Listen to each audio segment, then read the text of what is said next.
Friends, आज हम जिस कंपनी की बात कर रहे हैं बहुत ही स्मॉल कैप कंपनी है और बहुत ही छोटा सा मार्केट कैप है इस कंपनी का। बट इस स्टॉक ने बहुत ही ज़बरदस्त रिटर्न प्रोवाइड किया हुआ है पिछले 3 महीनों में। शेयर होल्डर्स की संख्या भी इस स्टॉक के अंदर बहुत ज़्यादा नहीं है, यानी ये स्टॉक अभी बहुत ज़्यादा लोगों की नज़र में नहीं है। तो क्या इस स्टॉक के अंदर लॉन्ग टर्म इन्वेस्टमेंट करने में अच्छा रिटर्न मिल सकता है, या इस स्टॉक में अभी काफ़ी ज़्यादा रिस्क है, इस स्टॉक में निवेश करने से बचना चाहिए? ये सारी चर्चा करने वाले हैं विस्तार से। वीडियो में आखिरी तक बने रहिएगा। फ्रेंड्स, हम बात कर रहे हैं जेएमडी वेंचर की। सन 2000 से ये कंपनी वर्क कर रही है। एक स्मॉल कैप कंपनी है, मार्केट कैप 18 करोड़ के आसपास का है। मिसलेनियस सेक्टर के लिए कंपनी काम करती है। कंपनी का काम फिल्म डिस्ट्रीब्यूशन, रिटेल, इन्वेस्टमेंट और स्टॉक ट्रेडिंग से जुड़ा हुआ कंपनी का कामकाज है। हालांकि जिस तरह से कंपनी का कामकाज फिलहाल देखने को मिल रहा है, कंपनी अपनी प्रोफाइल में काफ़ी अच्छी वृद्धि करती हुई दिख रही है। कंपनी का अगर स्टॉक प्राइस समय देखेंगे तो 12.89 रुपये के आसपास ट्रेड करता हुआ दिख रहा है। इस स्टॉक ने पिछले 3 महीने में 225% से ज़्यादा का रिटर्न प्रोवाइड किया हुआ है। ये एक लो रिस्क कंपनी, यानी निवेश करने पे जोखिम भी बहुत कम रहता है।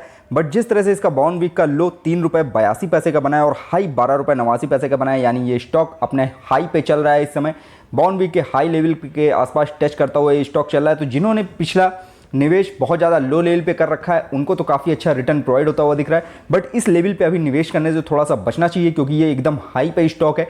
डेफिनेटली इसके अंदर आपको प्रॉफिट बुकिंग देखने को मिलेगी और ये स्टॉक नीचे की ओर आता हुआ दिख सकता है। ये स्टॉक आपको अगर 10 रुपये के नीचे मिलता है तो इसके अंदर खरीदारी करना चाहिए और लॉन्ग टर्म के लिए होल्ड करने में काफ़ी अच्छा फायदेमंद सौदा होता हुआ दिख सकता है इस स्टॉक के अंदर। कंपनी का पी रेशियो देखेंगे इस समय तो 130.28 देखने को मिल रहा है। पीवी इसका 0.56 है। सेक्टर पी -50.83 है। सेक्टर पी में गिरावट देखने को मिल रही है। सेक्टर पीवी इसका 2.80 है। डिविडेंड कंपनी किसी तरह का ऑफर नहीं करती है। हालांकि सबसे अच्छी चीज़ इस स्टॉक के लिए है कि ये जीरो डेप्थ फ्री है। लास्ट 5 ईयर में पहली बार ये कंपनी जीरो डेप्थ फ्री हुई है। कंपनी के ऊपर किसी तरह का कोई कर्जा नहीं है, जो इस स्टॉक में और ज़्यादा मजबूती लाएगा और इस स्टॉक को और ज़्यादा ऊंचाइयों तक ले जाता हुआ दिख सकता है। कंपनी की स्ट्रेंथ है कि इस समय इसका जो कैश फ्लो है काफ़ी अच्छा बना हुआ है और कंपनी की जो ऑपरेटिंग एक्टिविटीज़ हैं वो काफ़ी अच्छी हैं। कैश कंपनी के पास पर्याप्त मात्रा में है प्रेजेंट में। वीकनेस जो है इसके पास, जो वीकनेस है, कमजोरी है इस स्टॉक की, इसके अंदर प्रमोटर्स की होल्डिंग बहुत ज़्यादा मात्रा में गिरवी रखी है। करीब 78% के आसपास की होल्डिंग, 78% से ज़्यादा की होल्डिंग मार्केट में गिरवी है। मार्केट से काफ़ी ज़्यादा कर्जा है कंपनी के ऊपर। रेवेन्यू अगर देखेंगे Q4 का जो रिजल्ट आया था कंपनी का, वो बहुत ज़्यादा बेहतरीन देखने को नहीं मिला था। बट Q1 का जो रिजल्ट कंपनी ने पेश किया काफ़ी ज़्यादा अट्रैक्टिव था। ईयर ऑन ईयर बेस पे क्वार्टर बेस पे थोड़ी सी गिरावट देखने को मिली है। बट कंपनी ने रेवेन्यू में ईयर ऑन ईयर बेस पे 380 करोड़ से ज़्यादा, 380% से ज़्यादा की वृद्धि की है। नेट इनकम में 251% से ज़्यादा की वृद्धि है। अर्निंग पर शेयर में 260% से ज़्यादा की वृद्धि है। वहीं नेट प्रॉफिट मार्जिन में 26% की गिरावट देखने को मिली। बट ओवरऑल फंडामेंटल कंपनी का धीरे धीरे सुधर रहा है। छोटे से मार्केट कैप की कंपनी है, बहुत ज़्यादा शेयर होल्डर्स भी नहीं है। लॉन्ग टर्म के लिए इस स्टॉक में होल्ड किया जा सकता है। एक पैनी स्टॉक है, निवेश उतना ही कीजिएगा जितना आप इस स्टॉक के अंदर रिस्क ले सकते हैं। कंपनी जीरो डेब्ट बर्डन है, यानी इस कंपनी के ऊपर किसी तरह का कोई कर्जा नहीं है। लास्ट 5 ईयर में पहली बार कंपनी जीरो डेब्ट बर्डन हुई है। ये स्ट्रॉन्ग न्यूज़ है इस स्टॉक के लिए, काफ़ी अच्छी स्ट्रॉन्ग न्यूज़ है। जिस हिसाब से इस स्टॉक का फंडामेंटल देखने को मिल रहा है, तो लॉन्ग टर्म रिस्क लेने में इस स्टॉक में आपको फ़ायदा मिलता हुआ दिख सकता है। होल्डिंग्स की बात करेंगे, प्रमोटर्स के पास इस समय 21% से ज़्यादा की होल्डिंग है। लास्ट के क्वार्टर से ये होल्डिंग सेम बनी आ रही है, बट होल्डिंग बहुत ज़्यादा मात्रा में गिरवी रखी है। करीब 81.70% होल्डिंग इनकी गिरवी रखी हुई है। ये एक माइनस पॉइंट भी है इस कंपनी के लिए। कंपनी के ऊपर कर्जा काफ़ी ज़्यादा है। प्रमोटर्स की होल्डिंग जिस हिसाब से है, इसके बाद बची हुई सारी होल्डिंग रिटेल इन्वेस्टर्स के पास है। एफआईडीआईज और म्यूचुअल फंड्स का किसी तरह का कोई निवेश नहीं है, क्योंकि एक छोटा सा पैनी स्टॉक है। पैनी स्टॉक में एफआईडीआईज और म्यूचुअल फंड्स बहुत ज़्यादा निवेश नहीं करते हैं। वो उन्हीं स्टॉक्स में निवेश करते हैं जिसमें शॉर्ट टर्म में बहुत अच्छा रिटर्न मिलने की संभावनाएं रहती हैं। फिलहाल ये स्टॉक जिस तरह से इसने 3 महीने में रिटर्न निकाल के दिया है, तो एक उम्मीद है इस स्टॉक में अगर लॉन्ग टर्म के लिए होल्ड किया जाएगा तो ये स्टॉक आपको भी अच्छा रिटर्न प्रोवाइड करता हुआ दिख सकता है। कंपनी के अगर फंडामेंटल को देखेंगे, कंपनी का जो फाइनेंशियल ट्रेंड चल रहा है, कंपनी लास्ट फाइनेंशियल ईयर जो कंपनी ने रिजल्ट पेश किया है उसमें प्रॉफिट मेकिंग बनी है। 14 लाख का प्रॉफिट कमाया है। जो रेवेन्यू कमाया था कंपनी ने 2 करोड़ 12 लाख का निकल के आया है। लास्ट के ईयर में कंपनी घाटे में थी। इस घाटे को कवर करते हुए कंपनी का जो फाइनेंशियल रिजल्ट निकला पॉजिटिव में निकला, जिसकी वजह से आपको स्टॉक प्राइस में भी तेजी देखने को मिली। और लास्ट के 3 मंथ में इस स्टॉक ने ज़बरदस्त रिटर्न प्रोवाइड किया हुआ है। जिस तरह से स्टॉक अभी फिलहाल ऊंचाइयों की ओर जाता हुआ दिख रहा है, तो इसके अंदर आपको प्रॉफिट बुकिंग देखने को मिल सकती है। स्टॉक डाउनफॉल आता हुआ दिख सकता है। ये स्टॉक आपको कम से कम 7 से 8 रुपए के आसपास फिर से आता हुआ दिख सकता है। तो ये लेवल जो स्टॉक दोबारा छुएगा तो उस लेवल पे आपको निवेश करने में काफ़ी अच्छा रिटर्न प्रोवाइड करती हुई ये कंपनी दिख सकती है।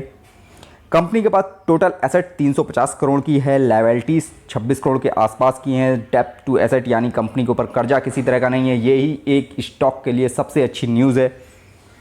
एंट्री पॉइंट की बात करें तो फिलहाल इस स्टॉक में इस समय निवेश करना एक जोखिम भरा फैसला हो सकता है, क्योंकि स्टॉक अपने बॉन्ड वीक के हाई पे रन कर रहा है और इस स्टॉक ने पिछले 3 महीने में 200% से ज़्यादा का रिटर्न प्रोवाइड किया हुआ है। तो इस स्टॉक के अंदर आने वाले दिनों में आपको प्रॉफिट बुकिंग देखने को मिल सकती है, स्टॉक में गिरावट होती हुई दिख सकती है। बस वही गिरावट एक मौका होगी नया निवेश करने का इस स्टॉक के अंदर।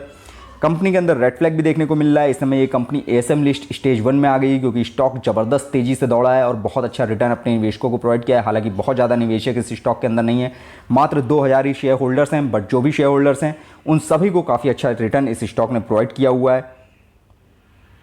कंपनी एएसएम लिस्ट स्टेज 1 में है। जब तक ये एएसएम लिस्ट स्टेज 1 से बाहर नहीं आ जाती है, इस स्टॉक को आप वॉच करते रहिए, इसकी गिरावट का वेट करिए, एएसएम लिस्ट स्टेज 1 से बाहर आने का वेट करिए। जैसे ही ऐसा होता है इसके अंदर नया निवेश करिएगा। लॉन्ग टर्म का माइंडसेट रखेंगे तो काफ़ी अच्छा रिटर्न ये स्टॉक प्रोवाइड करता हुआ दिखेगा। प्रेजेंट में जिस हिसाब से स्टॉक अभी रन कर रहा है, अगर इसमें निवेश करेंगे तो इसका रिटर्न एफडी से बेहतर निकल के नहीं आएगा, क्योंकि स्टॉक बहुत ज़्यादा हाई रेंज पे है और इसमें आपको आने वाले दिनों में गिरावट ही देखने को मिलेगी। इसीलिए इसका आरओई वर्सेस एफडी रेट्स में एफडी का रिटर्न ही बेहतर देखने को मिल रहा है। कंपनी डिविडेंड किसी तरह का ऑफर नहीं करती है, कंपनी अभी तक लॉस मेकिंग थी। फाइनेंशियल ईयर 22 कंपनी का काफ़ी अच्छा बीता है, जिसमें कंपनी ने प्रॉफिट कमाया है, बट ये प्रॉफिट अभी इतना ज़्यादा नहीं है कि कंपनी डिविडेंड बांट सके। खूब सोच जिस तरह से कंपनी का कामकाज है, आने वाले दिनों में कंपनी का मार्केट कैप बढ़ेगा, तब कंपनी का प्रॉफिट बढ़ेगा, रेवेन्यू बढ़ेगा। कंपनी आने वाले दिनों में आपको डिविडेंड भी ऑफर करती हुई दिख सकती है, बट उसके लिए लॉन्ग टर्म का माइंडसेट रखना पड़ेगा। इतना जल्दी ये सब होता हुआ नहीं दिखेगा। कम से कम 3 साल का माइंडसेट रखेंगे तो इस स्टॉक में कुछ पॉजिटिव चीज़ें आती हुई दिख सकती हैं। रिटर्न्स अगर इस स्टॉक के आप देखेंगे तो एक दिन का रिटर्न 2% के आसपास का है। एक महीने में इस स्टॉक ने 50% के आसपास का रिटर्न दिया है, यानी 1 लाख का निवेश 1.5 लाख रुपए हो चुका है। 3 महीने में 210% का निवेश रिटर्न दिया हुआ है, यानी 2 लाख रुपए से ज़्यादा का हुआ है वो 200%, यानी 1 लाख का निवेश 3 लाख से ऊपर हो गया है। एक साल में भी 207% से ज़्यादा का रिटर्न है, 3 साल में 156% का रिटर्न है। यानी लॉन्ग टर्म अगर इस स्टॉक के लिए रुका जाए, लॉन्ग टर्म होल्ड किया जाए इस स्टॉक में, तो ये स्टॉक एक अच्छा और बेहतरीन रिटर्न प्रोवाइड करता हुआ दिखता है। ओवरऑल कंपनी का रिटर्न आप देख रहे होंगे नेगेटिव देखने को नहीं मिल रहा है। इस स्टॉक में जिसने भी निवेश किया है उसको इस स्टॉक ने अच्छा रिटर्न निकाल के दिया है। तो लॉन्ग टर्म के माइंडसेट के साथ इस पैनी स्टॉक में उतना निवेश किया जा सकता है जितना आप रिस्क ले सकते हैं। लॉन्ग टर्म का माइंडसेट रखेंगे तो ये स्टॉक डेफिनेटली आपको एक अच्छा रिटर्न निकाल के देगा। कंपनी के रिटर्न को अगर निफ्टी स्मॉल कैप 100 की कंपनियों से कंपेयर करेंगे लास्ट के 3 ईयर के रिटर्न को, जहां निफ्टी स्मॉल कैप 100 की कंपनियों का रिटर्न एवरेज 81% निकल के आ रहा है, वहीं इस स्टॉक का रिटर्न 156% से ज़्यादा है। यानी इस स्टॉक ने ज़बरदस्त रिटर्न प्रोवाइड किया है पिछले 3 महीने में। और जिस तरह से स्टॉक का रिटर्न 3 महीने और 3 साल में इतना ज़्यादा बेहतरीन देखने को मिल रहा है, यानी लॉन्ग टर्म होल्ड करने में इस स्टॉक में आपको काफ़ी अच्छा रिटर्न गेन कराता हुआ ये स्टॉक दिख सकता है।